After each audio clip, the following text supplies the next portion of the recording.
और कुछ खबरें खेल के मैदान से। कौमी टीम के साबिक कप्तान मिसबाह उल हक को एक मरतबा फिर पाकिस्तानी टीम में अहम ओहदा मिलने का इम्कान है।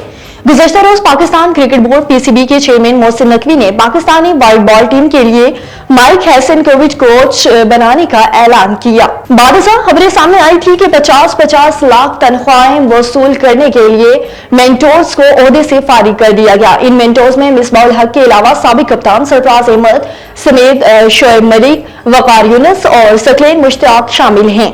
रिपोर्ट में कहा गया है कि मिसबाह उल हक और साबिक कप्तान सरफराज अहमद को पीसीबी में अहम ओहदे से नवाजा गया। दूसरी जानिब मीडिया रिपोर्ट्स में दावा किया जा रहा है कि साबिक कप्तान मिसबाह उल हक को कौमी टेस्ट टीम का हेड कोच बनाया जाएगा। इंटरनेशनल क्रिकेट काउंसिल आईसीसी ने प्लेयर ऑफ द मंथ का ऐलान कर दिया। आईसीसी की जानिब से बांग्लादेश के क्रिकेटर मेहदी हसन को ICC player of the month करार दे दिया गया। मेहदी हसन को अप्रैल के महीने की कारकर्दगी की बुनियाद पर प्लेयर ऑफ द मंथ करार दिया गया।